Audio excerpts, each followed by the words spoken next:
Hello students, कैसे हैं आप लोग।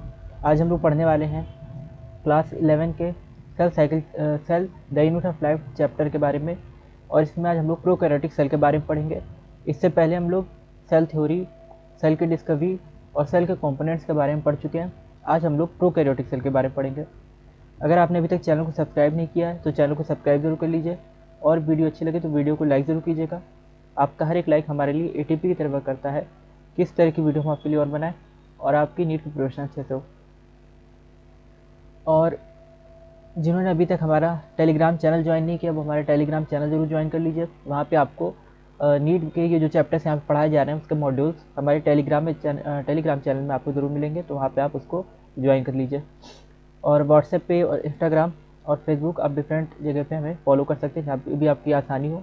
और जो भी आपका डाउट या क्वेरी है आप कहीं भी पूछ सकते हैं। यूट्यूब में ये वीडियो कमेंट सेक्शन में पूछ सकते हैं, या इंस्टाग्राम व्हाट्सएप और फेसबुक पे भी आप पूछ सकते हैं। और ये जो भी लेक्चर चल रहे हैं इसको आप हर एक वीडियो को एंड तक देखा कीजिए, क्योंकि इसमें बीच बीच में हम आपको निमोनिक बताते रहते हैं और वो आपको चैप्टर को मेमोराइज रखने में काफ़ी हेल्प करेंगे। और इसके अलावा इस तरह का जो हम लोग लेक्चर्स ये आपके लिए बना के ला रहे हैं, तो इसको लाइक ज़रूर कर दिया कीजिए, ठीक है। चलिए हम लोग स्टार्ट करते हैं प्रोकैरियोटिक सेल के बारे में। प्रोकैरियोटिक सेल क्या होता है? तो प्रोकैरियोटिक सेल क्या है? प्रोकैरियोटिक सेल्स ऐसी सेल्स जिसमें न्यूक्लियस जो होता है वेल डिफाइंड होता है, उनको हम बोलते हैं प्रोकैरियोटिक सेल, ठीक है, याद रखिएगा। ऐसी सेल्स जिसमें न्यूक्लियस वेल डिफाइंड नहीं होता, यानी कुछ न्यूक्लियस जैसा, न्यूक्लियर मेम्ब्रेन जैसा वहाँ पे स्ट्रक्चर नहीं होता, तो उसको हम लोग बोलते हैं प्रोकैरियोटिक सेल ना। प्रो मतलब प्रिमिटिव, पुराना, और कैरियोटिक मतलब न्यूक्लियस, ठीक है। तो यहाँ पे एक तरह से न्यूक्लियस होता ही नहीं है। सेल के कुछ हिस्से में डीएनए प्रेजेंट होता है, ठीक है, और उसी को हम लोग क्या बोल देते हैं? न्यूक्लियर रीजन, ठीक है, न्यूक्लियर रीजन बोल देते हैं। तो इसको हम लोग न्यूक्लियोइड बोलते हैं। न्यूक्लियर रीजन या न्यूक्लियोइड। तो सेल के कुछ पार्ट में डीएनए प्रेजेंट रहता है, उसी को हम लोग बोल देंगे न्यूक्लियोइड, ठीक है। ये न्यूक्लियर, जैसे ये सेल है एक बैक्टीरिया की, मान लो ये सेल इस तरह से है, ठीक है, तो उसमें एक साइड पे इस तरह से डीएनए पड़ा रहता है साइटोप्लाज्म में, ठीक है, साइटोप्लाज्म में ही डीएनए पड़ा रहता है, तो इसको हम लोग बोल देते हैं न्यूक्लियोइड। और इतने हिस्से को जहाँ पे डीएनए पड़ा हुआ है इसको हम लोग क्या बोल देंगे? Nuclear region. यहाँ पे कोई न्यूक्लियर मेम्ब्रेन नहीं है, ये आपको याद रखना है। तो ये प्रोकैरियोटिक सेल होती है।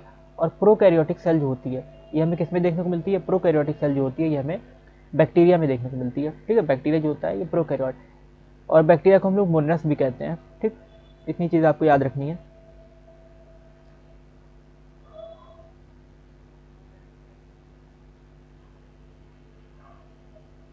नेक्स्ट क्या दिया हुआ है यहाँ पे देखते हैं। प्रोकैरियोटिक सेल के एग्जाम्पल क्या क्या है? बैक्टीरिया। अच्छा, ये जो प्रोकैरियोटिक सेल होती है इसमें सेल ऑर्गेनल भी एब्सेंट होते हैं, ठीक है। ये भी आपको याद रखना है कि प्रोकैरियोटिक सेल में सेल ऑर्गेनल भी एब्सेंट होते हैं, यानी इसमें endoplasmic reticulum, Golgi apparatus, mitochondria सब चीज़ देखने को नहीं मिलती। राइबोसोम होता है वो सेल इंक्लूजन है, वो देखने को मिलेगा। Bacteria, blue green algae, mycoplasma और प्लूरोनमोनिया लाइक ऑर्गेनिज्म, पीपीएलओ, ये सब किस में आते हैं? ये सब आते हैं प्रोकैरियोटिक सेल में। तो ये आपको याद रखना है कि प्रोकैरियोटिक सेल में बैक्टीरिया आते हैं, ब्लू ग्रीन एल्गी आते हैं, माइकोप्लाज्मा और पीपीएलओ यानी प्लूरोनमोनिया लाइक ऑर्गेनिजम्स, ये सब इसमें आते हैं। और ये क्या होते हैं?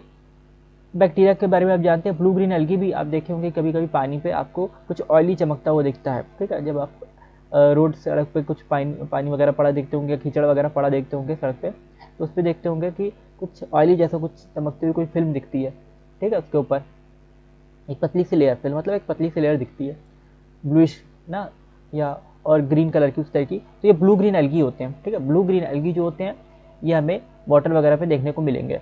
माइकोप्लाज्मा है, माइकोप्लाज्मा को क्या कहते हैं? जोकर ऑफ प्लांट किंगडम भी बोलते हैं, ठीक है। पहले इसको प्लांट किंगडम में रखा गया था माइकोप्लाज्मा को ना, तो जोकर ऑफ प्लांट किंगडम भी बोलते हैं। और ये इसका शेप वेरिएबल होता है। जितने भी लोग इस सेशन को देख रहे हैं सेशन को लाइक जरूर कर दीजिए और चैनल को सब्सक्राइब जरूर कर लीजिए। नेक्स्ट हमारा पीपीएलओ, प्लूरोनमोनिया लाइक ऑर्गेनिज्म। जो भी आपका डाउट है आप यहाँ पे कमेंट सेक्शन में क्वेरी या डाउट अपना पूछ सकते हैं। प्लूरोनमोनिया लाइक ऑर्गेनिजम्स पीपीएल होते हैं, ठीक है। दे आर ये स्मॉल होते हैं। तो हम लोग जब प्रोकैरियोटिक सेल की, आज हम लोग प्रोकैरियोटिक सेल के बारे में पढ़ रहे हैं। तो प्रोकैरियोटिक सेल जो है जनरली छोटे होते हैं और ये बहुत तेज़ी से मल्टीप्लाई करते हैं, मल्टीप्लाई मोर रैपिडली, ठीक है, देन द यूकैरियोटिक सेल। तो बहुत तेज़ी से ये मल्टीप्लाई करते हैं और इनका शेप और साइज डिफरेंट शेप और साइज़ के ये होते हैं, ठीक है। तो बहुत तेज़ी से मल्टीप्लाई करते हैं और डिफरेंट शेप और साइज़ के होते हैं। इनके शेप की अगर हम बात करें, वैसे तो बहुत डिफरेंट क्लासीफाई किया जाता है शेप में इसको, लेकिन हम लोग नॉर्मल अगर बात करें तो बैसिलस होते हैं रॉड के जैसे, बैसिलस यानी रॉड लाइक, कोकस यानी स्फेरिकल, विब्रियो यानी कॉमा शेप, और स्पायरुलम यानी स्पाइरल। तो ये 4 तरह के देखने को मिलते हैं, बैसिलस रॉड के जैसे, कोकस स्फेरिकल, ठीक है। और अच्छा, बैसिलस का एग्जाम्पल क्या है, जल्दी से आप इसको कमेंट करके बताइएगा। अगर आप इस वीडियो को देख रहे हैं तो बैसिलस का एग्जाम्पल क्या है, यहाँ पे आप जरूर कमेंट कीजिएगा। और कोकस होते हैं स्फेरिकल, ठीक है। कोकस में आप लोग देखते हैं जो नुमोनिया होता है, ठीक है, नुमोनिया को जो बैक्टीरिया होते हैं, नुमोनिया डिसीज होती है तो उसके जो बैक्टीरिया होते हैं, स्ट्रेप्टोकोकस नुमोनिया या डिप्लोकोकस नुमोनिया भी बोलते हैं, तो असल में कोकस होते हैं स्फेरिकल होते हैं। विब्रियो कॉलरा के जो बैक्टीरिया होते हैं, ठीक, कॉमा शेप होते हैं। और स्पायरलम स्पायरल भी होते हैं, ठीक है, स्पायरल देखने को मिलेंगे। तो अलग अलग शेप के हमें बैक्टीरिया देखने को मिलते हैं। और इसके बाद क्या है, इनका शेप और साइज फंक्शन वेरियस होता है। यहाँ पे प्रोकैरियोट्स में cell wall surrounding the cell membrane, इसके चारों तरफ एक सेल वॉल भी देखने को मिलती है। तो प्रोकैरियोट में सेल वॉल होती है इनके चारों तरफ, ठीक है। और माइकोप्लाज्मा सेल वॉल नहीं देखने को मिलेगी, ठीक है। और the semi fluid matrix filling the cell is the cytoplasm, इसमें साइटोप्लाज्म भी देखने को मिलेगा, ठीक है। सेमी फ्लूइड होता है, जेली के जैसा ये होता है। जो साइटोप्लाज्म होता है प्रोकैरियोट्स का, कैसा होता है, जेली के जैसा होता है, ठीक। तो ये जेली के जैसा स्ट्रक्चर सेमी फ्लूइड जिसको बोलते हैं, सेमी फ्लूइड मैट्रिक्स, ये सेल के अंदर फिल रहता है, इसको बोलते हैं cytoplasm. There is no well defined nucleus, कोई वेल डिफाइंड, यही चीज़ बताए थे कि प्रोकैरियोट्स में कोई वेल डिफाइंड न्यूक्लियस नहीं होता, न्यूक्लियर रीजन होता है, ठीक है, वेल डिफाइंड न्यूक्लियस नहीं होता। और उस जगह को हम जहाँ पे डीएनए प्रेजेंट होगा तो उसको हम क्या बोलेंगे, जैसे बीच में डीएनए प्रेजेंट है तो इसको हम लोग क्या बोलेंगे, न्यूक्लियोइड बोल देते हैं, क्या बोल देते हैं, न्यूक्लियोइड ना। तो न्यूक्लियोइड इसमें देखने को मिलता है। जेनेटिक मटेरियल कैसा होता है, यानी इसका डीएनए वगैरह ये नेकेड होता है, ठीक, नेकेड है, यानी इस पर कोई न्यूक्लियर मेम्ब्रेन वगैरह नहीं है, नॉट एनवेल्प्ड बाई न्यूक्लियर मेम्ब्रेन, यहाँ पे लिखा भी हुआ है कि इस पर कोई न्यूक्लियर मेम्ब्रेन नहीं होती। इसके बाद क्या होता है, जीनोमिक डीएनए, इसमें जो जीनोमिक डीएनए क्या है, सिंगल क्रोमोसोम या सर्कुलर डीएनए, इस तरह का हमको देखने को मिलेगा। क्रोमोसोम होता है और सर्कुलर डीएनए, ये जीनोमिक डीएनए होता है। एक्स्ट्रा क्रोमोसोम हेरिडिटी मटेरियल भी इसमें देखने को मिलता है, ठीक है। बैक्टीरिया या प्रोकैरियोट्स में हमें एक्स्ट्रा क्रोमोसोमल हेरिडिटी मटेरियल यानी प्लाज्मिड देखने को मिलता है, और उसका बायोटेक्नोलॉजी में काफ़ी ज़्यादा इंपॉर्टेंस है। नेक्स्ट इसकी बात करते हैं, many bacteria have small circular DNA outside the genomic DNA, ठीक है, डीएनए के बाहर स्मॉल सर्कुलर डीएनए, अभी बताया था ना प्लाज्मिड होता है, ठीक है। तो डीएनए के बाहर एक सर्कुलर डीएनए भी होगा जिसको हम लोग प्लाज्मिड बोलते हैं। जैसे हम लोग बैक्टीरिया सेल अगर बनाए, यहाँ बैक्टीरिया सेल बनी है तो ये इस तरह से है, इसमें न्यूक्लियस वगैरह, बाहर भी एक डीएनए होता है, इसके बाहर भी एक डीएनए होगा, इसको बोलेंगे। तो in comparison of eukaryotic cell with, ये यूकैरियोटिक सेल असल में बनी हुई है ना, बैक्टीरिया सेल ये बनी है तो इसमें ये डीएनए है, बैक्टीरिया सेल इधर बनी हुई है, तो ये जो है प्लाज्मिड है और यहाँ पे ये डीएनए है ना। तो दोनों इसमें होता है, प्लाज्मिड भी होता है और डीएनए भी होता है, ठीक। यहाँ पे यूकैरियोट में नहीं होता ना प्लाज्मिड, यूकैरियोट में प्लाज्मिड नहीं होता, डीएनए तो होता है, न्यूक्लियस में होता है, लेकिन प्लाज्मिड नहीं होता। बैक्टीरिया में प्लाज्मिड होता है और न्यूक्लियस साइटोप्लाज्म में पड़ा रहता है, इसको हम लोग बोलते हैं न्यूक्लियोइड। और जल्दी से जल्दी इस सेशन को लाइक कर दीजिए, जो लोग भी इस सेशन को देख रहे हैं वो ज़्यादा से ज़्यादा लोग को सेशन लाइक कर दीजिए, ताकि और लोग को भी इन्फॉर्मेशन मिले कि यहाँ पे ऑनलाइन क्लास 11 की जो है चैप्टर का डिस्कशन चल रहा है। इसके बाद हम लोग क्या देखते हैं, दिस स्मॉलर डीएनए और कॉल्ड प्लाज्मिड्स ना। तो ये जो छोटे छोटे डीएनए होते हैं इनको हम क्या बोलते हैं, प्लाज्मिड, जो एक्स्ट्रा डीएनए है। The plasmid DNA confirm certain unique phenotypic characters, कुछ फिनोटिपिक कैरेक्टर्स को कंट्रोल करता है ये प्लाज्मिड डीएनए, ठीक है। इसको हम लोग बायोटेक्नोलॉजी में डिटेल से पढ़ेंगे प्लाज्मिड के बारे में। तो फिनोटिपिक कैरेक्टर्स को ये करता है, कन्फर करता है। One such character is resistant to antibiotic ना, यहाँ पे काफ़ी डिटेल से वैसे दे रखा है कि इसमें एंटीबायोटिक रेजिस्टेंट, जैसे टेट्रासाइक्लिन देखते हैं ना, एम्पिसिलिन देखते हैं, तो ये सब जितने भी एंटीबायोटिक है उसके लिए रेजिस्टेंस देता है प्लाज्मिड। प्लाज्मिड में जीन का एक सीक्वेंस होगा जो एंटीबायोटिक के लिए रेजिस्टेंस देगा। इसके बाद नेक्स्ट क्या है, बैक्टीरियल ट्रांसफॉर्मेशन कराता है प्लाज्मिड, ठीक है, प्लाज्मिड डीएनए हो जाता है, इसकी वजह से बैक्टीरियल ट्रांसफॉर्मेशन भी देखने को मिलता है ना। बैक्टीरिया में मतलब चेंजमेंट हो सकते हैं, अगर एक बैक्टीरिया का प्लाज्मिड किसी दूसरे बैक्टीरिया में चला जाए, किसी दूसरे प्लांट में चला जाए तो उसमें कुछ ट्रांसफॉर्मेशन होंगे, ठीक है, क्योंकि ये जो प्लाज्मिड होगा ये अपने साथ कुछ जेनेटिक इन्फॉर्मेशन लेके जाएगा। भाई प्लाज्मिड भी तो डीएनए है, प्लाज्मिड में क्या है, डीएनए, तो ये अपने साथ कुछ जेनेटिक इन्फॉर्मेशन लेके जाएगा दूसरी सेल में, तो वहाँ उसमें भी हमें ट्रांसफॉर्मेशन देखने को मिलेगा। यानी दूसरी सेल जो होगी, बैक्टीरिया हो चाहे कोई प्लांट हो जो भी, तो वो वही प्रोडक्ट बना लेगा जो बैक्टीरिया बना रहा था ना। जैसे बैक्टीरिया कोई एंटीबायोटिक बना रहा था, अब उसका प्लाज्मिड उस पर जीन था एंटीबायोटिक वाला। अब वो जब प्लाज्मिड हम दूसरे प्लांट में इंसर्ट कराते हैं, या दूसरे प्लांट में चला गया, मान लो किसी प्लांट में चला गया उसका प्लाज्मिड, या किसी दूसरे बैक्टीरिया में चला गया, तो वो बैक्टीरिया या वो प्लांट भी क्या करने लगेगा, वही एंटीबायोटिक बनाने लगेगा। तो ये चीज़ होती है। बैक्टीरिया के प्लाज्मिड की वजह से दूसरे प्लांट में भी या दूसरे बैक्टीरिया में भी हमें ट्रांसफॉर्मेशन देखने को मिलता है, चेंजमेंट देखने को मिलता है। न्यूक्लियर मेम्ब्रेन, यूकैरियोट में न्यूक्लियर मेम्ब्रेन होती है, ठीक है, ये चीज़ यूकैरियोट में होती है। लेकिन यहाँ पे हमें प्रोकैरियोट में न्यूक्लियर मेम्ब्रेन नहीं देखने को मिलेगी, कोई ऑर्गेनल्स नहीं देखने को मिलेंगे, सेल ऑर्गेनल, बस सिर्फ राइबोसोम होगा, ठीक है। राइबोसोम लिखा है ना, तो प्रोकैरियोट में राइबोसोम होता है। प्रोकैरियोट में क्या होता है, राइबोसोम। कौन सा राइबोसोम, 70S टाइप का राइबोसोम, याद रखना है, 70S टाइप का राइबोसोम होता है ना। तो इसमें राइबोसोम, यहाँ पे अलग अलग बैक्टीरिया बने हुए हैं, यूकैरियोटिक सेल बनी है, ये बैक्टीरिया इस तरह का बना हुआ है, 1 to 2 माइक्रॉन साइज भी आपको याद रखनी है अगर आप नीट की तैयारी कर रहे हैं तो। यूकैरियोटिक सेल 10 to 20 माइक्रॉन है, ठीक है, यूकैरियोटिक सेल की size. Typical bacteria 1 to 2 micron, PPLO about 0.1 micron, और वायरसेस 0.02 to 0.2 माइक्रॉन। तो ये डिफरेंट साइज के होते हैं, यानी कितने छोटे वायरस कितने ज़्यादा छोटे हैं, उससे बड़े पीपीएलओ। बैक्टीरिया वगैरह जनरली बड़े होते हैं, यूकैरियोटिक सेल और बड़ी होती है, ठीक है। बैक्टीरिया छोटे होते हैं माइक्रॉन में, और पीपीएलओ या वायरस अगर हम बात करें तो वायरस तो बहुत ज़्यादा छोटे होते हैं। इसके बाद तो ये जो राइबोसोम्स हैं, राइबोसोम 70S टाइप के होते हैं। राइबोसोम किस तरह के होते हैं, 70S टाइप के राइबोसोम है। और राइबोसोम सेल ऑर्गेनल नहीं है, ये क्या है, सेल इंक्लूजन है। राइबोसोम क्या है, सेल इंक्लूजन, इसलिए हमें देखने को मिलेगा।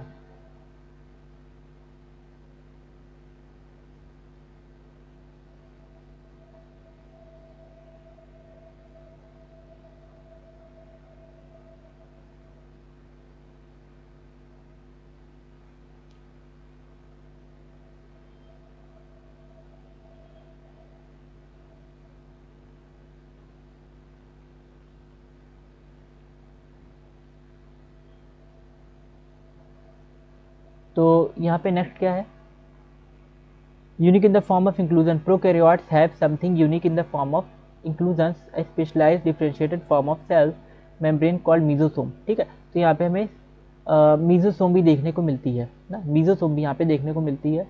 मीजोसोम क्या होती है, सेल मेम्ब्रेन में इन्वेजिनेशन जो होती है, और ये रेस्पिरेशन में हेल्प करती है। इनफोल्डिंग भी हम इसको बोलते हैं, इनफोल्डिंग ऑफ सेल मेम्ब्रेन। जैसे हम लोग यहाँ पे बैक्टीरिया को ही देखें, ये बैक्टीरिया बना हुआ है ना छोटा छोटा, इसको थोड़ा बड़ा बना लेते हैं बैक्टीरिया को, यहाँ पे बैक्टीरिया को बड़ा बना लिया, ठीक है, इस तरह से।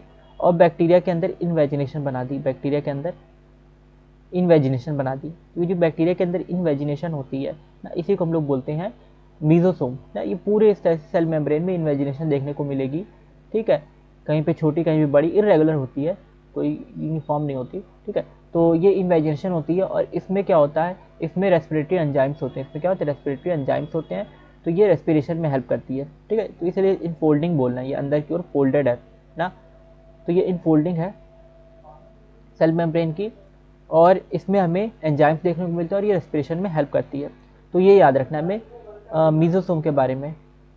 नेक्स्ट है, तो अब हमने क्या क्या पढ़ा, अभी बैक्टीरिया के बारे में एक बार फिर से देख लेते हैं, प्रोकैरियोटिक सेल के बारे में। प्रोकैरियोटिक सेल जो होती है, इसके एग्जाम्पल हमने देखे, bacteria, blue green algae, mycoplasma, PPLO, ये सब हैं। और ये छोटे छोटे स्मॉलर साइज के होते हैं, ठीक है, और डिवाइड करते हैं, मल्टीप्लाई करते हैं। और शेप और साइज जो होता है इनका वो वेरी करता है। 4 बेसिक यहाँ पे शेप्स हैं, बैसिलस है, कोकस है, विब्रियो है, और स्पाइरलम, ये 4 शेप के मिलते हैं देखने को। बैसिलस का आपसे पूछा था कि बैसिलस का एग्जाम्पल क्या है, तो बैसिलस का एग्जाम्पल क्या होता है, बैसिलस जो होता है ये दही में जो देखने को मिलता है बैक्टीरिया, लैक्टोबैसिलस, ठीक है। लैक्टोबैसिलस जो होता है ना, तो वो इसका एग्जाम्पल है बैसिलस का। डिफरेंट शेप और फंक्शन यहाँ पे देखने को मिलते हैं। बैक्टीरिया के ऊपर सेल वॉल होती है, ठीक है, और इसमें मैट्रिक्स होता है, ठीक, इसमें क्या होता है, मैट्रिक्स है, जिसको हम लोग साइटोप्लाज्म बोलेंगे। और ये मैट्रिक्स जो है ये सेमी फ्लूइड यानी जेली के जैसा होता है, और इसका डीएनए जो होता है नेकेड डीएनए है, यानी साइटोप्लाज्म में इसका डीएनए पड़ा रहेगा, बैक्टीरिया का डीएनए, और जिस जगह पर पड़ा रहता है उसको बोलते हैं न्यूक्लियोइड, यानी वो न्यूक्लियर रीजन जो होगा उसको न्यूक्लियोइड बोल देंगे। ये ट्रू न्यूक्लियस नहीं होता, प्रोकैरियोट में ट्रू न्यूक्लियस नहीं होता, ये याद रखना है। इसके अलावा एक्स्ट्रा डीएनए भी होता है इसमें, बैक्टीरिया में एक्स्ट्रा डीएनए हम बना के बताया था, बैक्टीरिया में गोल गोल एक्स्ट्रा डीएनए होता है जिसको प्लाज्मिड बोलते हैं। और प्लाज्मिड जो होता है ये दूसरे बैक्टीरिया या दूसरे प्लांट सेल में ट्रांसफॉर्मेशन चेंजमेंट भी कर सकता है। फिर हम लोगों ने देखा यहाँ पे कि इसमें राइबोसोम भी देखने को मिलते हैं। राइबोसोम्स क्या होते हैं, राइबोसोम्स इसमें देखने को मिलते हैं, ये सेल इंक्लूजन होते हैं राइबोसोम, ठीक है। कोई सेल ऑर्गन नहीं होता बैक्टीरिया या प्रोकैरियोटिक सेल में, किसी तरह का सेल ऑर्गन नहीं होता। इसमें क्या होता है, सेल इंक्लूजन होते हैं जिसको हम लोग राइबोसोम बोलते हैं। और इसमें मीजोसोम्स होते हैं, सेल मेम्ब्रेन के अंदर इन्वेजिनेशन होती है बैक्टीरिया में, इसको बोलते हैं मीजोसोम। और ये सेल मेम्ब्रेन की इनफोल्डिंग करता है, ठीक है, अंदर की ओर इसकी इनफोल्डिंग करता है मीजोसोम जो है। और मीजोसोम जो है इसमें रेस्पिरेटरी एंजाइम्स होते हैं जिस तरह से ये रेस्पिरेशन में हेल्प करता है। तो ये मीजोसोम किस में हेल्प करता है, रेस्पिरेशन में हेल्प करता है। इसके बाद बात करते हैं सेल एनवेलप और मॉडिफिकेशन की, कि बैक्टीरिया में सेल एनवेलप कैसा होता है। सेल एनवेलप का बहुत खास रोल होता है बैक्टीरिया में। जब ये डिसीज कॉज करते हैं तो उस टाइम पे सेल एनवेलप का रोल होता है बैक्टीरिया में। और जो भी लोग इस सेशन को देख रहे हैं जल्दी से जल्दी सेशन को लाइक कर दीजिए और ज़्यादा से ज़्यादा लोग को सेशन को शेयर कर दीजिए। ये हमारा लाइव सेशन चल रहा है और डे टाइम में हम लोग 11 o'clock के आसपास 10 o'clock या 11 o'clock के आसपास लाइव सेशन करते हैं। और इसके अलावा नाइट में भी 9 o'clock के आसपास 9 PM ना 9 PM या 10 PM के आसपास हम लोग लाइव सेशन करते हैं। तो आप लोग हमारे साथ सेशन बने रहिए और चैनल को सब्सक्राइब जरूर कीजिए और ज़्यादा से ज़्यादा कुछ ये सेशन शेयर कीजिए, वीडियो शेयर कीजिए। और आप लोग ये जरूर कमेंट कीजिएगा जब आप लोग इस वीडियो को देख रहे हैं कि आप लोग किस सिटी या किस स्टेट को बिलोंग करते हैं, आप लोग कहाँ से हैं ना। तो ये देख के अच्छा लगता है कि डिफरेंट स्टेट के लोग या डिफरेंट सिटीज़ के लोग जो है इस वीडियो को देख रहे हैं, ठीक है। इससे हमें मोटिवेशन मिलती है। तो आप लोग कमेंट करके जरूर बताइएगा कि आप लोग कहाँ से इस वीडियो को देख रहे हैं। और जो भी चैप्टर आपको अच्छा लगता है, जो भी कोई पर्टिकुलर टॉपिक आपको अच्छा लगता है, तो वहाँ पे आप कमेंट कर सकते हैं, उसके बारे में बता सकते हैं, हम उसके ऊपर भी आपके लिए वीडियो बना के लाएंगे। नेक्स्ट अब बात करते हैं सेल एनवेलप और मॉडिफिकेशन की। तो सेल एनवेलप और मॉडिफिकेशन। सेल एनवेलप क्या होता है, देखो जो ये प्रोकैरियोटिक सेल है, बैक्टीरियल सेल है, तो इसके बाहर एक हमें एनवेलप देखने को मिलता है, कवरिंग देखने को मिलती है, ठीक है।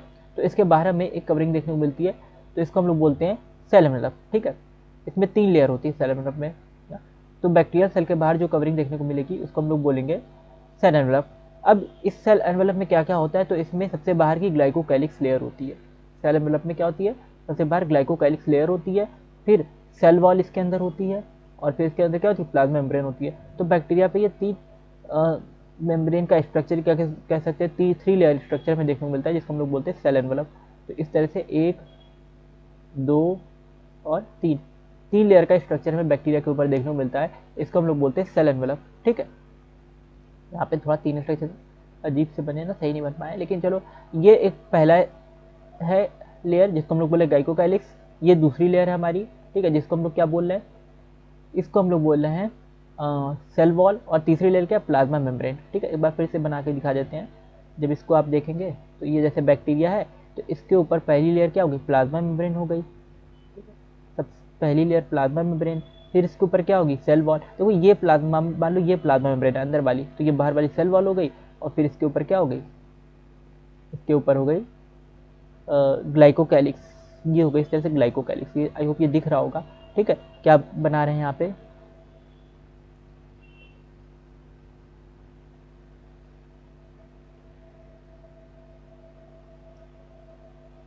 गुड मॉर्निंग एवरीवन जो भी इस लेक्चर को देख रहे हैं। हालांकि अब 12 हो गया है ना, अभी 3 मिनट बाकी हैं, चलो आफ्टरनून होने में। और इसमें तो हम लोग क्या देखें, बैक्टीरिया ना, बैक्टीरिया के बारे में देखें यहाँ पे स्ट्रक्चर। तो इसमें 3 हमें मेम्ब्रेन देखने को मिली, ठीक है। एक थी प्लाज्मा मेम्ब्रेन और एक है प्लाज्मा मेम्ब्रेन के बाद एक ऊपर इसके क्या है, प्लाज्मा मेम्ब्रेन के बाद इसके ऊपर है सेल वॉल, और फिर इसके ऊपर क्या है, ग्लाइकोकैलिक्स है। तो इस तरह से 3 लेयर है। इसको हम लोग बोल रहे हैं कैप्सूल, इसको हम लोग क्या बोलते हैं, कैप्सूल, ठीक है, ये याद रखना है। नेक्स्ट इसके बाद हम लोग देखते हैं, तो ये प्रोटेक्टिव यूनिट की तरह वर्क करती है, ठीक है। सेल एनवेलप का काम क्या होता है, ये इन तीनों को हम लोग क्या कहते हैं, कलेक्टिवली सेल एनवेलप कहते हैं, ठीक है। तीनों लेयर को कलेक्टिवली क्या बोलते हैं, सेल एनवेलप बोलते हैं। और सेल एनवेलप जो होती है ये प्रोटेक्टिव यूनिट की तरह वर्क करती है, ठीक है। किस तरह से वर्क करती है, प्रोटेक्टिव यूनिट की तरह, यानी बैक्टीरिया को प्रोटेक्शन प्रोवाइड करती है। और बैक्टीरिया को हम लोग 2 ग्रुप में डिवाइड करते हैं, ठीक है। इसके बेसिस पे, सेल एनवेलप के बेसिस पे हम लोग इसको 2 ग्रुप में डिवाइड करेंगे, ठीक है, 2 ग्रुप इसके बना लेंगे। तो एक होता है अच्छा, यहाँ पे ग्राम स्टेनिंग का प्रोसीजर भी होता है लैब वगैरह में। ग्राम स्टेनिंग, ग्राम एक साइंटिस्ट है, ठीक है। तो ग्राम जो साइंटिस्ट है उन्होंने क्या किया था, स्टेनिंग का एक प्रोसेस डेवलप किया था। तो उस प्रोसीजर में जो सेल्स पॉजिटिव रिस्पॉन्स देती है उसको हम लोग बोलते हैं ग्राम पॉजिटिव, और जो सेल निगेटिव रिस्पॉन्स देती हैं उनको हम क्या बोलते हैं, ग्राम निगेटिव, ठीक।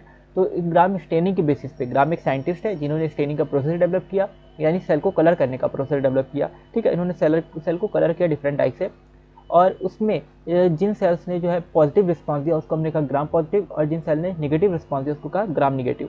ठीक, तो अब यहाँ पे दो तरह की सेल होती हैं कैप्सूल के बेस, कैप्सूल, और ये gram positive gram negative response जो आता है ये सेल की कैप्सूल की वजह से आता है। ठीक है, सेल की कैप्सूल की वजह से, तो ग्राम पॉजिटिव और ग्राम नेगेटिव, ये याद रखना है। नेक्स्ट है glycocalyx difference in composition and thickness among different bacteria. ठीक है, तो ये थिकनेस इसकी डिफरेंट होती है, अलग अलग बैक्टीरिया में ग्लाइकोकाइलिक की थिकनेस जो होती है डिफरेंट होती है, सेम नहीं होती है। यानी इसका याद रखना है कंपोजिशन, इसकी थिकनेस जो होगी वो अलग अलग बैक्टीरिया में अलग अलग होगी, डिफरेंट होगी। अगर ये लूज होगी तो इसको हम बोलते हैं स्लाइम लेयर। ठीक है, बहुत इंपॉर्टेंट लाइन है ये कि अगर लूज होती है, ठीक है, जो कैप्सूल है अगर वो लूज होगी या ग्लाइकोकैलिक्स है अगर वो लूज होगी तो उसको हम बोलेंगे स्लाइम लेयर, और अगर थिक होगी और टफ होगी तो इसको क्या बोलते हैं, कैप्सूल। ठीक है, तो अगर ग्लाइकोकैलिक्स जो सबसे बाहर वाली लेयर है, यहाँ पे प्लाज्मा मेम्ब्रेन, फिर सेल वॉल, फिर ग्लाइकोकैलिक्स, तो सबसे बाहर वाली लेयर जो है अगर ये क्या होगी, मोटी होगी, अगर ये मोटी होगी, थिक होगी, तो तभी इसको हम कैप्सूल कहेंगे। अगर ये बाहर की लेयर मोटी होगी तो ही इसको हम क्या कहेंगे, कैप्सूल। ठीक है, वरना इसको हम क्या कहते हैं, स्लाइम लेयर। अगर पतली होती है तो स्लाइम लेयर बोलते हैं, और अगर मोटी होती है तो क्या बोलते हैं, कैप्सूल बोलते हैं। ये चीज़ आपको याद रखनी है, बाहर की लेयर अगर मोटी है तो उसको कैप्सूल कहेंगे ना। तो इस तरह से कैप्सूल हो जाती है। सेल वॉल जो होता है ये क्या डिटरमाइन करता है, शेप ऑफ द सेल। ठीक है, सेल वॉल सेल के शेप को मेंटेन करता है, स्ट्रॉन्ग स्ट्रक्चर सपोर्ट देता है। ठीक है, बस्टिंग और कोलैप्सिंग से, यानी बैक्टीरिया को बस्ट या कोलैप्स नहीं करने देता। ठीक है, एक तरह से उसको सर्वाइवल में हेल्प करता है। बैक्टीरिया के सेल वॉल जो होती है बैक्टीरिया के सर्वाइवल में हेल्प करती है ना, क्योंकि बैक्टीरिया जहाँ पे होते हैं बहुत वो कैसा है, एक्वस इन्वायरमेंट, जनरली वाटर वाले इन्वायरमेंट में, ठीक है, एक्वाटिक हैबिटाट में बैक्टीरिया वगैरह देखने को मिलते हैं, इनके आसपास वाटर वगैरह रहता है ना, तो या मॉइस्ट कंडीशन में देखने को मिलते हैं, तो वाटर बहुत ज़्यादा इनके अंदर एंटर कर सकता है और ये सेल बर्स्ट कर सकती हैं। ठीक है, या इनके अंदर से वाटर निकल सकता है तो ये सेल कोलैप्स भी कर सकती हैं। तो इनकी सेल वॉल जो होती है एक रिजिडिटी प्रोवाइड करती है इनको। ठीक है, सेल वॉल क्या करती है, इसको स्ट्रक्चरल सपोर्ट देती है जिस वजह से ये कोलैप्स ना करें या बर्स्ट ना करें। नेक्स्ट फिर है प्लाज्मा मेम्ब्रेन। प्लाज्मा मेम्ब्रेन जो होती है सेलेक्टिवली परमिएबल है। ठीक है, क्या है, सेलेक्टिवली परमिएबल। ये जो प्लाज्मा मेम्ब्रेन है ये सेलेक्टिवली परमिएबल होती है, यानी कुछ सब्सटेंसेस को अंदर आने देगी और बाकी को अंदर नहीं आने देगी, या कुछ सब्सटेंसेस को बाहर जाने देगी, बाकी को बाहर नहीं जाने देगी। तो जिसकी जरूरत होती है उसको अंदर आ जाती है। जैसे हम लोग घर का गेट होता है, ठीक है, तो हम लोग क्या करते हैं कि जो अगर कोई घर आया तो कोई जान पहचान का है तो उसको अंदर आने देंगे। ठीक है, बाकी अगर कोई जान पहचान का नहीं है तो गेट बंद रखेंगे। ठीक है, तो इस तरह से वो अंदर नहीं आ सकता, एक तरह से प्रोटेक्शन रहती है। तो ये सेलेक्टिवली परमिएबल, प्लाज्मा मेम्ब्रेन भी क्या है, सेलेक्टिवली परमिएबल है। अच्छा, ये जो होती हैं किसको किसको अंदर आने देंगी, ये तो ऑक्सीजन को। ठीक है, सेल मेम्ब्रेन में एंट्री किस चीज़ की हो सकती है, सेल के अंदर एंट्री हो सकती है ऑक्सीजन की, क्योंकि सेल को रिक्वायरमेंट होती है ऑक्सीजन की, तो सेल के अंदर ऑक्सीजन की एंट्री हो सकती है, सेल के अंदर ग्लूकोज की एंट्री हो सकती है। ठीक है, कह सकते हैं हम लोग अगर फोटोसिंथेसिस कर रही है प्लांट सेल वगैरह तो कार्बन डाइऑक्साइड की भी एंट्री हो सकती है, या रेस्पिरेशन कर रही है तो कार्बन डाइऑक्साइड को बाहर भेज सकती हैं। ठीक है, तो उसकी एग्जिट हो सकती है, या ग्लूकोज अगर जैसे फोटोसिंथेसिस में ग्लूकोज बनता है फिर वो डिफरेंट एक सेल से फिर वो बाकी अदर सेल्स में जाएगा या पूरी बॉडी में जाएगा प्लांट की, तो वहाँ पे उसकी एग्जिट हो सकती है ग्लूकोज की, या कार्बन डाइऑक्साइड की एग्जिट जैसे रेस्पिरेशन हो रहा है कार्बन डाइऑक्साइड बन रहा है तो वो बाहर निकाला जाता है, सेल के बाहर निकाला जाता है, तो कार्बन डाइऑक्साइड की एग्जिट हो सकती है। ठीक है, या कह सकते हैं कि अमोनिया, सेल के अंदर अमोनिया बनती है तो अमोनिया को भी सेल बाहर निकाल सकती है। तो कुछ चीज़ों को सेल अंदर आने देगी और कुछ चीज़ों को बाहर निकालेगी। तो ये प्लाज्मा मेम्ब्रेन की एबिलिटी की वजह से ऐसा होता है ना। सेल के ऊपर जो प्लाज्मा मेम्ब्रेन है ये सबसे अंदर वाली जो हमने लेयर बनाई थी। ठीक है, सेल की कैप्सूल में, बैक्टीरियल सेल में कैप्सूल थी, अब ये कैप्सूल के सबसे अंदर वाली लेयर जो सेल मेम्ब्रेन थी प्लाज्मा मेम्ब्रेन, तो ये क्या है, सेलेक्टिवली परमिएबल है, कुछ चीज़ों को बाहर भेज रही है कुछ चीज़ों को अंदर आने दे रही है। मेम्ब्रेन जो होती है, ठीक है, अब ये प्लाज्मा मेम्ब्रेन का कंपोजिशन और यूकैरियोटिक सेल का मेम्ब्रेन का कंपोजिशन लगभग एक जैसा होता है। ठीक है, तो ये याद रखना है, प्लाज्मा मेम्ब्रेन का कंपोजिशन और यूकैरियोटिक सेल का कंपोजिशन लगभग एक जैसा होता है। नेक्स्ट इसमें जो मेम्ब्रेनस स्ट्रक्चर हमको देखने को मिलता है उसको हम लोग क्या बोलते हैं, मीजोसोम बोलते हैं। तो ये याद रखना है, अभी बताया था मीजोसोम के बारे में, रेस्पिरेशन में हेल्प करता है, which is formed by the extension of plasma membrane to the cell. ठीक है, ये प्लाज्मा मेम्ब्रेन की एक्सटेंशन होती है मीजोसोम जो है, और these extension are the form of vesicle, tubule and lamellae. तो ये अलग अलग फॉर्म में देखने को मिल सकता है मीजोसोम, वेसिकल्स के फॉर्म में भी होता है, ट्यूब्यूल के फॉर्म में भी होता है, लैमेले के फॉर्म में भी होता है। ठीक है, तो मीजोसोम के डिफरेंट टाइप्स होते हैं। वेसिकल मतलब गोल गोल हो सकता है मीजोसोम, ठीक है, सर्कुलर हो सकता है मीजोसोम, या ट्यूब्यूल के फॉर्म में इस तरह से हो सकता है ट्यूब्स के जैसा ना, लैमली पट्टी के जैसा, ऐसे एक के ऊपर एक, ठीक है, लैमली की तरह से हो सकता है ना, लीफ या पट्टी के जैसे इस तरह से हो सकता है। तो ये अलग अलग तरह का देखने को मिल सकता है मीजोसोम, ठीक है। वेसिकल गोल गोल भी हो सकता है, ठीक, और इस तरह का। तो ये सब कहाँ पे होगा, इसके अंदर होगा। जैसे हम लोग अगर इस तरह का बना रहे हैं ट्यूब्यूल टाइप का, तो ये ट्यूब्यूल टाइप का इस तरह का देखने को मिलेगा मीजोसोम। प्लाज्मा मेम्ब्रेन के अंदर की तरफ एक्सटेंशन होती है इस तरह की, ठीक है। तो ये थोड़ा बनाने में प्रॉब्लम होती है ऐसे इससे, ठीक है, लेकिन नॉर्मल बन गया। तो ये क्या है, ट्यूब्यूल ना। Help in cell wall formation, तो किस चीज़ में हेल्प करता है, सेल वॉल की फॉर्मेशन में। मीजोसोम जो होता है सेल वॉल की फॉर्मेशन में भी हेल्प कर रहा है, डीएनए रेप्लिकेशन और डिस्ट्रीब्यूशन ऑफ डॉटर सेल, ठीक है, और रेस्पिरेशन, सिक्रीशन, इन सब में भी, और सरफेस एरिया को इंक्रीज करने में भी, प्लाज्मा मेम्ब्रेन की एंड एंजाइम कंटेंट, ठीक है, बहुत सारी चीज़ों में ये हेल्प कर रहा है ना। मेन क्या याद रखना है कि रेस्पिरेशन में हेल्प करता है, इसके ऊपर रेस्पिरेटरी एंजाइम्स होते हैं, तो ये रेस्पिरेशन में हेल्प करता है। इसके अलावा ये किस किस चीज़ में हेल्प करता है, तो एक बार देख लेते हैं। सेल वॉल का फॉर्मेशन में भी हेल्प कर रहा है, यानी सेल वॉल का कुछ मटेरियल यहाँ से बन के आएगा, ठीक है, मीजोसोम से। डीएनए का रेप्लिकेशन होगा तो उस प्रोसेस में भी कुछ इसका कंट्रीब्यूशन होगा। डिवीजन होगा सेल का तो उसमें भी इसका कंट्रीब्यूशन होगा। और सिक्रीशन, कुछ सिक्रीट वगैरह हो रहा है सेल से, तो उसमें भी मीजोसोम का क्या होता है, इसका हेल्प होती है, मीजोसोम की जो होती है कंट्रीब्यूशन होता है। In some prokaryotes like cyanobacteria, these are the membranous extension to cytoplasm called chromatophores.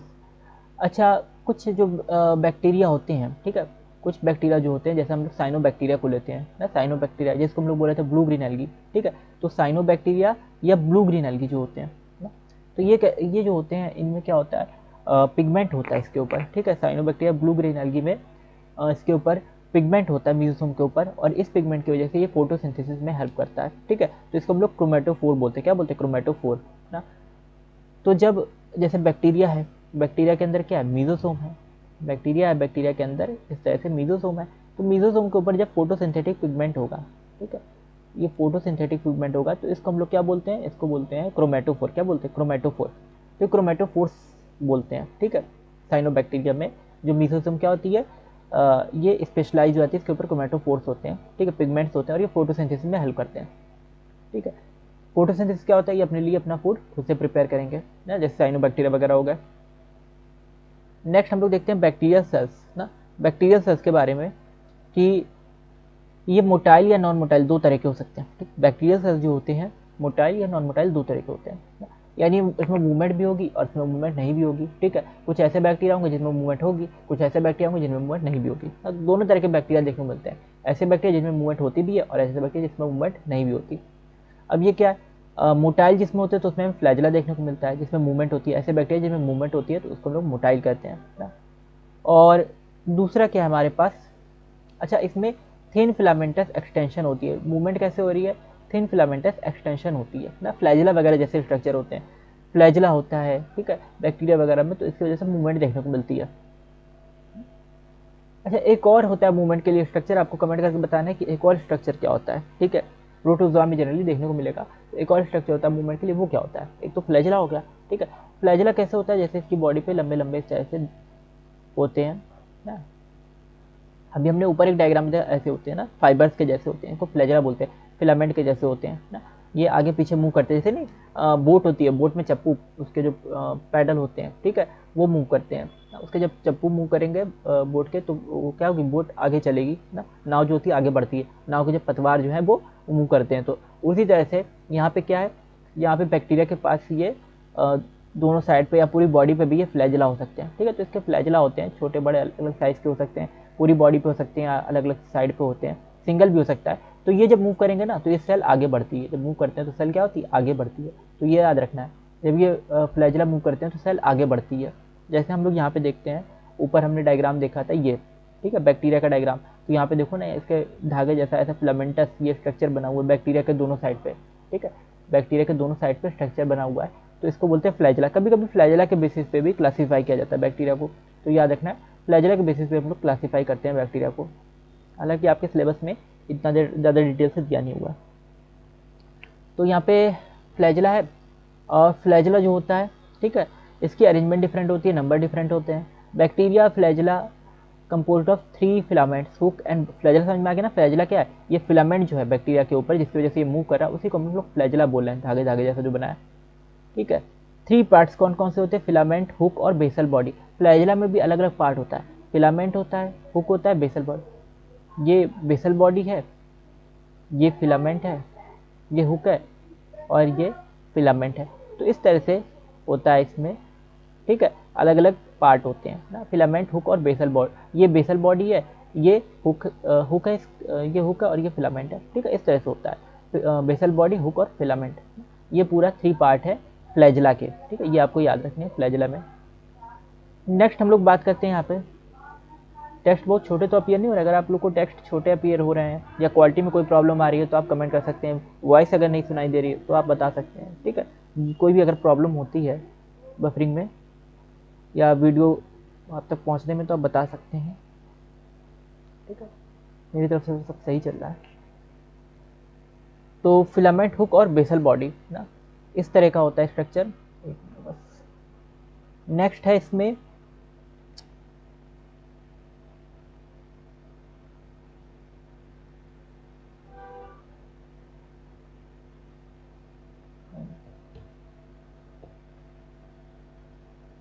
आगे क्या है, the filament is the longest portion extend from the cell surface to the outside.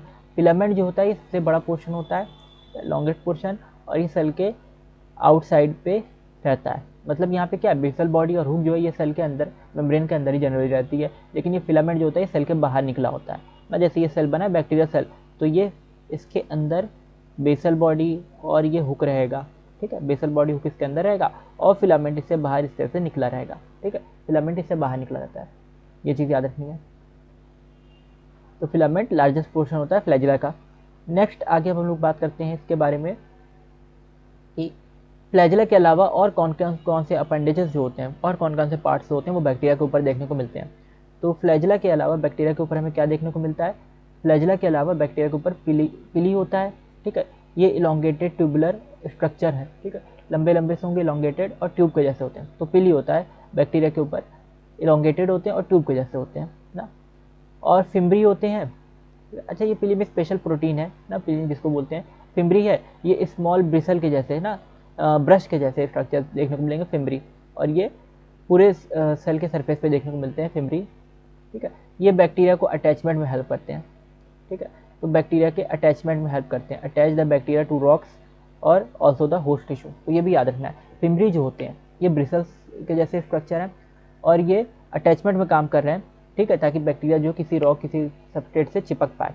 तो जैसे बैक्टीरिया है तो इसको किसी सबस्ट्रेट से चिपकने में फिम्बरी हेल्प करेंगे। फिम्बरी छोटे छोटे तरह से ब्रश के जैसे स्ट्रक्चर होते हैं।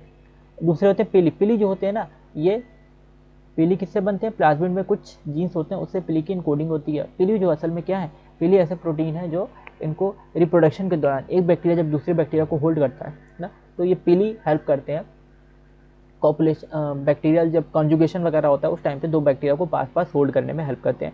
तो पिली जो होते हैं ना, ये कुछ जैसे ये पूरा बैक्टीरिया है, इसके ऊपर फिम्बरी पहले तो बना दिया। फिम्बरी पूरी बॉडी पे इस तरह से छोटे छोटे फाइबर्स के जैसे होते हैं, जैसे हमारी बॉडी पे रोए जैसा स्ट्रक्चर होता है, ठीक है, रोए होते हैं ना हमारी बॉडी पे ना, तो उसी तरह से इस पर क्या होते हैं, बैक्टीरिया पे छोटे छोटे फिम्बरी होते हैं। ये फिम्बरी जो होते हैं ये सबस्ट्रेट से बैक्टीरिया को किसी जगह से अटैचमेंट में हेल्प करते हैं ना, ताकि वो किसी पत्थर से जुड़ जाए। जैसे पानी में अगर बैक्टीरिया बह रहा है, मान लो उसको कहीं रुकना हुआ पत्थर के आसपास, तो उससे अटैच कर सकता है। या किसी होस्ट टिश्यू पे इनको बैक्टीरिया को अपना न्यूट्रिशन लेना है, तो होस्ट टिश्यू पे, किसी एनिमल पे, किसी ह्यूमन, कोई भी ऑर्गेनिज्म पे ये उससे चिपक जाएंगे फिम्बरी के थ्रू। ये फिम्बरी कुछ छोटे छोटे जिनके फिम्बरी है उसके थ्रू ये सरफेस पे चिपक जाते हैं, तो ये सरफेस पे चिपकने में हेल्प करता है फिम्बरी। पिली जो होता है दो बैक्टीरिया को ये रिप्रोडक्शन के दौरान यानी कॉन्जुगेशन वगैरह के दौरान हेल्प करता है, और दो बैक्टीरिया को होल्ड करने में पास पास, इनको सेक्स पिलाई बोलते हैं। क्या बोलते हैं, सेक्स पिलाई बोलते हैं, क्योंकि ये क्या करते हैं, ये दो बैक्टीरिया को होल्ड करने का काम करते हैं, ठीक। तो इस तरह से पिलाई क्लस्टर में एक तरफ होंगे बैक्टीरिया के, तो किसी भी एक साइड पे हो सकते हैं, क्लस्टर में होते हैं जनरली, और ये दो बैक्टीरिया को पास पास होल्ड करने में हेल्प करते हैं ना। जैसे यहाँ बना देते हैं, ये एक बैक्टीरिया है, इसका ये पिलाई इस तरह से है क्लस्टर में, तो ये दूसरा बैक्टीरिया उससे होल्ड रहेगा, ये दूसरा बैक्टीरिया से चिपका हुआ है क्योंकि इस पर पिलाई थे। दूसरे भी पिलाई इस तरह से हो सकते हैं, ठीक है, इस तरह से होगा स्ट्रक्चर। और तो ये पिलाई और फिम्बरी, ये दो चीज़ समझ में आ गई। फ्लैजिला मूवमेंट में हेल्प कर रहा है, फिम्बरी अटैचमेंट में हेल्प कर रहा है, और पिलाई जो होता है ये होल्ड करने में हेल्प कर रहा है एक बैक्टीरिया को दूसरे बैक्टीरिया, क्योंकि जब दो बैक्टीरिया होल्ड होंगे पास पास तभी तो इसका जेनेटिक मटेरियल जो दूसरे में जाएगा, तो इनमें रिप्रोडक्शन होगा, इनमें रिप्रोडक्शन कैसे होता है, एक बैक्टीरिया का जेनेटिक मटेरियल जो वो दूसरे बैक्टीरिया में जाता है, तो और ये होता कैसे, पहले ये दोनों एक दूसरे को पीली के थ्रू होल्ड करके रखते हैं।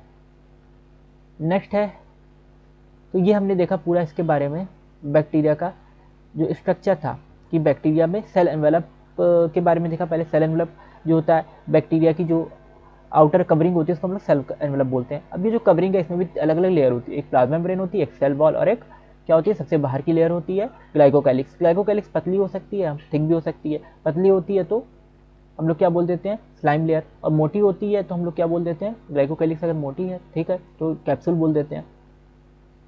और हमने क्या देखा कि ग्राम पॉजिटिव ग्राम नेगेटिव दो तरह के बैक्टीरिया हमें देखने मिलते हैं ग्राम स्टेनिंग के बेसिस पे। जो पॉजिटिव रिस्पांस देंगे उनको ग्राम पॉजिटिव कहेंगे, जो नेगेटिव रिस्पांस देंगे उनको ग्राम नेगेटिव बोलते हैं। फिर हमने क्या देखा कि यहाँ पे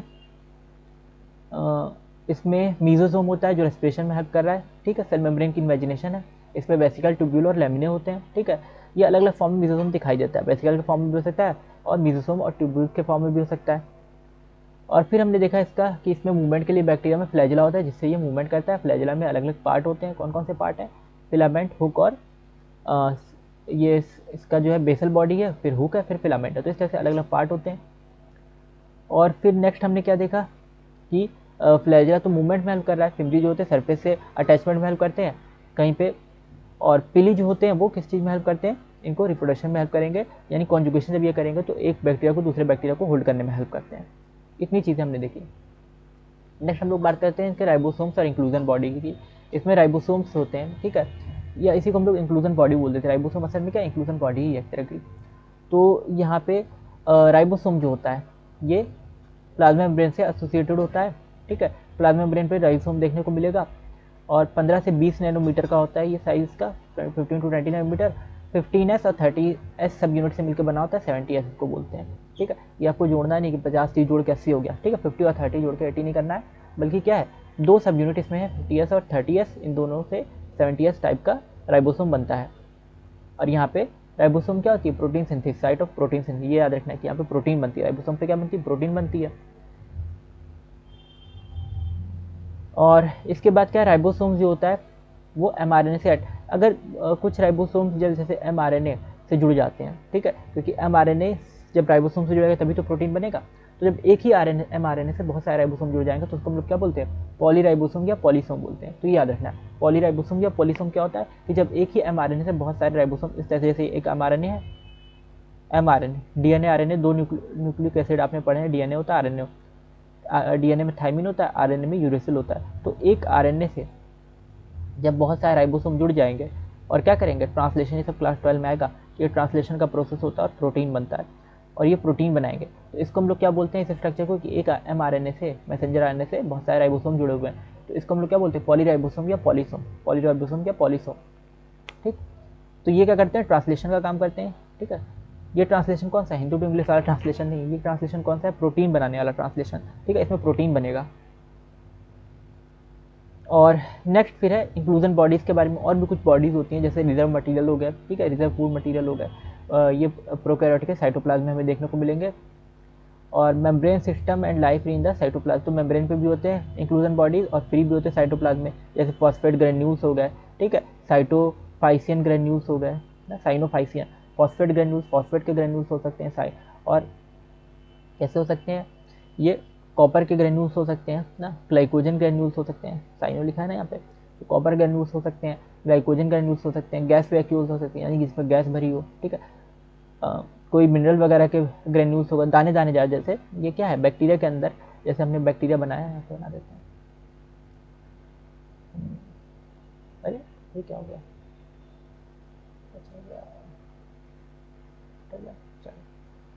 तो बैक्टीरिया जैसे था, तो बैक्टीरिया के अंदर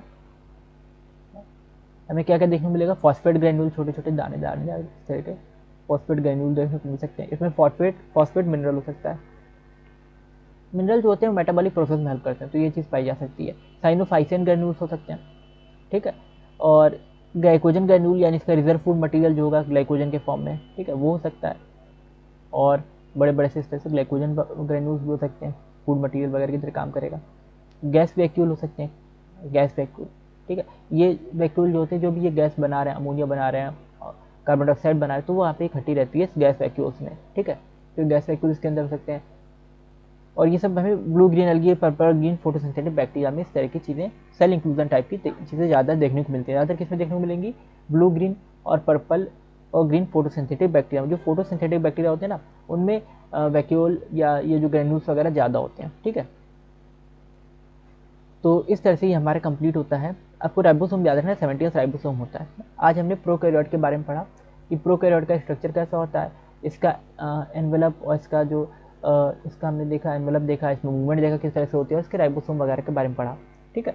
तो आज हमने प्रोकैरियोटिक सेल के बारे में पढ़ा है। आई होप ये चीज़ें आपको समझ में आई होंगी, और वीडियो अच्छी लगी तो वीडियो को लाइक जरूर कीजिएगा, और ज़्यादा से ज़्यादा लोग को वीडियो शेयर कीजिए, ताकि जो लोग भी नीट की तैयारी कर रहे हैं उनकी नीट की प्रिपरेशन में हेल्प हो। और जो भी आपकी क्वेरी या डाउट रहता है वो आप यहाँ पे कमेंट सेक्शन में पूछ सकते हैं। अब हम लोग मिलेंगे नेक्स्ट वीडियो में इसी के आगे, ठीक है। प्रोकैरियोटिक सेल के आगे यूकैरियोटिक सेल के बारे में पढ़ेंगे, तो उसको भी आप जरूर देखिएगा।